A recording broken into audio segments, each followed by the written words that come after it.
तूळ राशींसाठी इथे थोडा वेगळा विषय येतोय. बरं. काय होतंय ना की गुरुदेव जाणार आहे त्यांच्या दशमस्थानात, कर्मस्थानात. बरं. आता गुरुदेवांचं हे वैशिष्ट्य म्हणा की निगेटिव्ह पॉइंट व्हॉट एव्हर, बरं. पण गुरुदेवांचं एक असं असतं की आपले स्वतःच्या हक्काचे पैसे मागायला सुद्धा ते संकोच करतात. गुरुदेव जेव्हा तूळ राशीच्या दशम स्थानात जातील तेव्हा तूळ जातकांचं एक काय होऊ शकतं की ते कार्य करतील, सगळा व्यवहार पूर्ण करतील, पण स्वतःच्या हक्काचे पैसे हे मागावे लागतात. बरं. ते मागायला त्यांना कुठेतरी संकोच निर्माण होईल, कारण दशम स्थानातला गुरु हा प्रभाव देतो. बरोबर.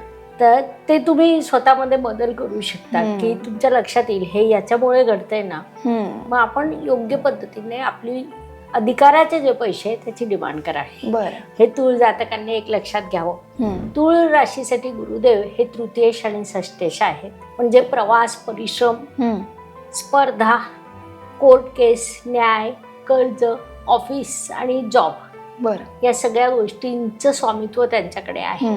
दशम स्थानातून त्यांची दृष्टी जाईल धनस्थानावर. बरं. हे जे धनस्थान असतं ते धन संचयाचं स्थान असतं. लाभस्थान म्हणजे धनप्राप्तीचं स्थान आणि धनस्थान म्हणजे धनसंचयाचं स्थान. मग इथे धनसंचय होण्याकडे तूळ जातकांचा कल वाढेल. म्हणजे एरवीपेक्षा कुठेतरी खर्च कमी होतील, कुटुंब वृद्धी होऊ शकते. म्हणजे एखाद्याच्या घरात जावई येईल, सून येईल, नातवंड येईल, मुलगा किंवा मुलगी व्हॉट एव्हर, अशा अनेक पद्धतीने कुटुंब वृद्धी होण्याचे योग आहेत.